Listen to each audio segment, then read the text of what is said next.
நாடாளுமன்ற தேர்தலுக்காக திமுக கூட்டணியில் இடம்பெற்றுள்ள காங்கிரஸ், மார்க்சிஸ்ட், இந்திய கம்யூனிஸ்ட், மதிமுக கட்சியுடன் திமுக தொகுதி பங்கீட்டு குழு தலைவர்கள் ஒரு சுற்று பேச்சுவார்த்தையை முடித்துவிட்டனர். ஆனாலும் அதில் எந்த உடன்பாடும் எட்டப்படவில்லை. முதலமைச்சர் ஸ்டாலின் சென்னை திரும்பிய பிறகு இரண்டாம் கட்ட பேச்சுவார்த்தையில் பங்கீடு சுமூகமாக முடிந்துவிடும் என்று திமுக தரப்பில் கூறப்படுகிறது. இது தவிர விசிக, முஸ்லிம் லீக் கட்சிகளுடன் தொகுதி பங்கீடு பேச்சை திமுக நடத்த வேண்டியுள்ளது. இதில் ஆச்சரியமான விஷயம் என்னவென்றால், கடந்த 4ஆம் தேதி மதிமுகவுடன் நடத்திய பேச்சுவார்த்தையின் போது அக்கட்சியின் மூத்த நிர்வாகிகள் தாங்கள் போட்டியிட விரும்பும் விருதுநகர், திருச்சி, கடலூர், ஈரோடு, காஞ்சிபுரம், மயிலாடுதுறை ஆகிய 6 தொகுதிகளின் பட்டியலை ஒப்படைத்தனர். அதில் தங்களுக்கு 2 தொகுதிகளை ஒதுக்கி தாருங்கள், கண்டிப்பாக ஒரு ராஜ்யசபா எம்பி பதவியும் வேண்டும் என அவர்கள் அப்போது வலியுறுத்தியும் இருக்கின்றனர். அது மட்டுமல்ல, இந்த முறை நாங்கள் திமுக சின்னத்தில் நிற்க விரும்பவில்லை, எங்களது கட்சியின் சின்னத்தில் தான் போட்டியிடுவோம் என்று கரார் காட்டியும் உள்ளனர். இதனால் தான் ஸ்டாலின் சென்னை திரும்பிய பிறகு இது குறித்து பேசிக் கொள்ளலாம் என திமுக தொகுதி பங்கீட்டு குழுவினர் நழுவி விட்டனர் என்று கூறப்படுகிறது. அதே நேரம் வரும் 12ஆம் தேதி விசிகாவை பேச்சுவார்த்தைக்கு திமுக அழைப்பு விடுத்துள்ளது. சில வாரங்களுக்கு முன்பு அந்த கட்சியும் தாங்கள் போட்டியிட விரும்பும் 8 தொகுதிகளின் பட்டியலை திமுக தலைமையிடம் ஒப்படைத்திருந்தது.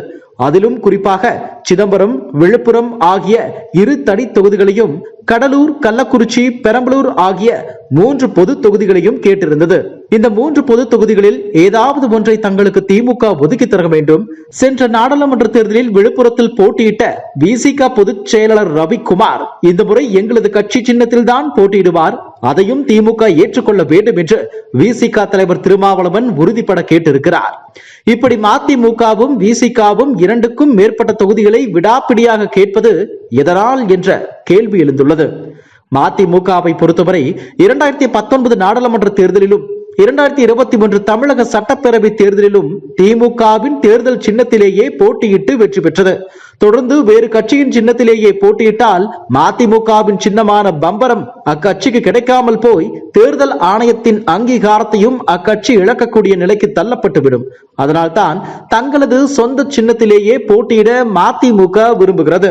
இது போன்ற நெருக்கடி விடுதலை சிறுத்தைகள் கட்சிக்கும் உள்ளது. தமிழக சட்டப்பேரவை தேர்தலில் விசிக தனது சின்னமான பானையில் 6 தொகுதிகளில் போட்டியிட்டு 4இல் வெற்றி பெற்று விட்டதால் உடனடியாக அங்கீகாரத்தை இழந்துவிடக்கூடிய நிலை எதுவும் இல்லை. ஆனால் நாடாளுமன்ற தேர்தலில் திமுக சின்னத்தில் போட்டியிட்டு வெற்றி பெற்றால் தங்கள் கட்சிக்கென கிடைத்த சின்னத்தை பறிகொடுக்கும் நிலை விசிகாவுக்கு ஏற்படும் வாய்ப்புள்ளது. அதனால்தான் திருமாவளவனும் எங்களது சின்னத்தில் போட்டியிட விசிக விரும்புகிறது என்று அண்மை காலமாக தொடர்ந்து அடம் பிடித்த மாதிரி கூறி வருகிறார். ஆனால் இதையெல்லாம் கடந்து தமிழகத்தை சேர்ந்த தேசிய மக்கள் சக்தி கட்சியின் தலைவர் ML ரவி உச்சநீதிமன்றத்தில் தொடர்ந்துள்ள ஒரு பொதுநல வழக்குதான் மதிமுகவும் விசிகவும் தங்களது சின்னத்தில் போட்டியிட விரும்புவதற்கு முக்கிய காரணம் என்பது தெரிய வந்துள்ளது. கடந்த நாடாளுமன்ற தேர்தலில் இந்திய ஜனநாயக கட்சியின் தலைவர் பாரிவேந்தர் பெரம்பலூரிலும், மதிமுகவின் மூத்த தலைவர்களில் ஒருவரான கணேசமூர்த்தி ஈரோட்டிலும், கொங்குநாடு மக்கள் தேசிய கட்சியின் முக்கிய நிர்வாகியான சின்ராஜ் நாமக்கல் தொகுதியிலும் திமுகவின் சின்னமான உதயசூரியனில் போட்டியிட்டு வெற்றி பெற்றனர். அதே நேரம் தென்காசியில் அதிமுக கூட்டணி சார்பில் நிறுத்தப்பட்ட டாக்டர் கிருஷ்ணசாமி இரட்டை இலை சின்னத்தில் போட்டியிட்டு வெற்றி வாய்ப்பை இழந்தார். இவர்கள் 4வருக்கும் எதிராக 2019ஆம் ஆண்டு செப்டம்பர் மாதம் சென்னை உயர் நீதிமன்றத்தில் ரவி ஒரு பொதுநல வழக்கை தொடர்ந்தார். நாடாளுமன்ற தேர்தலில் போட்டியிட்ட பாரிவேந்தர், கணேசமூர்த்தி, சின்ராஜ், டாக்டர் கிருஷ்ணசாமி ஆகிய 4வருமே வேறு கட்சிகளின் தலைவர்கள்.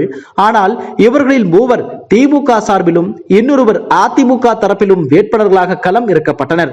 தேர்தல் வெற்றிக்கு பின்பு ஒருவர் எந்த கட்சியின் சார்பில் நிறுத்தப்பட்டாரோ அந்த கட்சியின் பிரதிநிதியாகவே நாடாளுமன்றத்திலும் சட்டப்பேரவையிலும் பார்க்கப்படுகிறார்.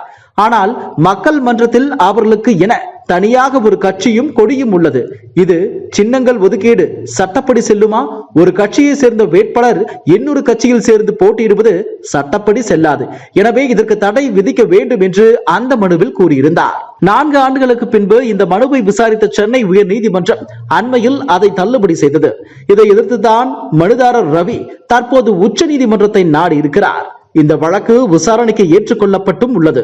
திமுக தரப்பில் போட்டியிட்ட 3வருக்கும் தேர்தல் சின்னத்தை ஒதுக்க கோரும் B.Farm படிவத்தில் திமுக தலைவர் ஸ்டாலினும் அதிமுக சார்பாக நின்ற டாக்டர் கிருஷ்ணசாமிக்கு அப்போதைய அதிமுக ஒருங்கிணைப்பாளர் ஓ பன்னீர்செல்வம், இணை ஒருங்கிணைப்பாளர் எடப்பாடி பழனிசாமி ஆகியோரும் கையெழுத்திட்டு இவர்கள் எங்களது கட்சியை சேர்ந்தவர்கள்தான் என சான்றொப்பம் அளித்து உறுதி செய்தும் உள்ளனர்.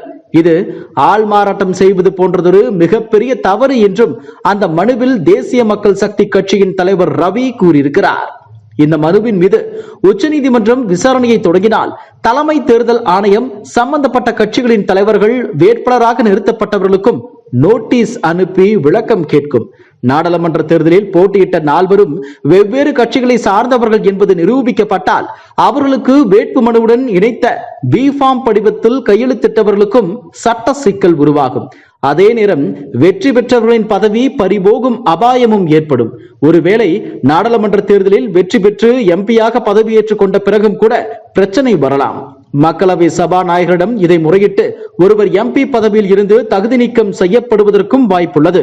இதனால்தான் 2024 நாடாளுமன்ற தேர்தலில் திமுக சின்னத்தில் போட்டியிட்டு வெற்றி பெற்றால் உச்ச நீதிமன்றத்தில் தொடர்ந்த பொதுநல வழக்கில் மனுதாரருக்கு சாதகமாக தீர்ப்பு வரும் பட்சத்தில் தங்களது MP பதவியை இழக்கக்கூடிய நிலை வரலாம் என்று விசிக மதிமுக கட்சிகள் அஞ்சுகின்றன.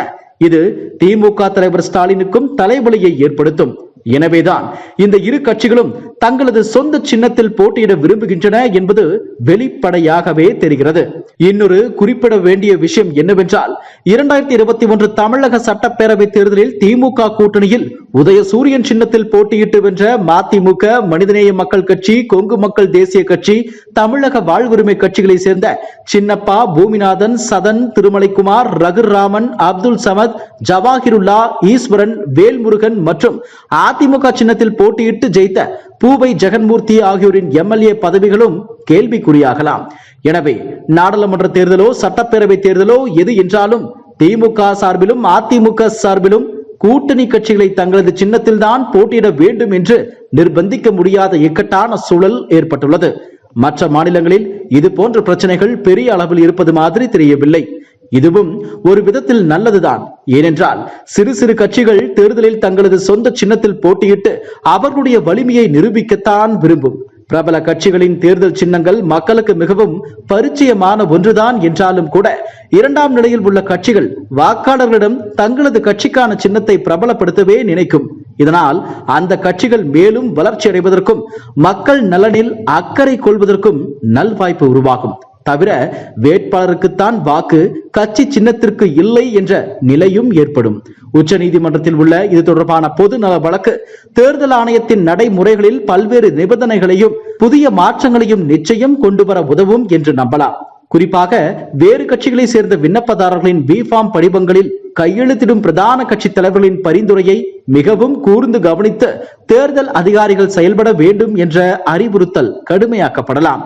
அதே போல வேறு கட்சிகளில் இருந்து வருபவர்களை எங்களது கட்சி சின்னத்தில் தான் நீங்கள் போட்டியிட்டாக வேண்டும் பிரபல கட்சிகளின் தலைவர்கள் இனி வற்புறுத்த முடியாது. எனவே திமுக அதிமுகவுடன் கூட்டணி அமைக்கும் சிறிய கட்சிகளுக்கு அவர்கள் போட்டியிட விரும்பும் தேர்தல் சின்னம் கிடைப்பதற்கான வாய்ப்புகள் அதிகரித்திருக்கிறது என்பது வெளிப்படையாகவே தெரிகிறது என்று அரசியல் ஆர்வலர்கள் நம்பிக்கையுடன் கூறுகின்றனர். எது எப்படியோ உச்ச நீதிமன்றம் தனது கையில் எடுத்துள்ள மாற்றுக் கட்சி வேட்பாளர்கள் தொடர்பான வழக்கு நல்ல வேட்பாளருக்குத்தான் ஓட்டு, பிரபல கட்சிகளின் சின்னங்களுக்காக அல்ல என்பதை வாக்காளர்களுக்கு உணர்த்தும் நல்லதொரு பாடமாக அமையும் என்பதில் எந்த சந்தேகமும் இல்லை. இதுபோன்ற செய்திகளை மேலும் தெரிந்து கொள்ள எங்களது YouTube, Facebook மற்றும் Twitter ஆப்களை சப்ஸ்கிரைப் செய்யவும்.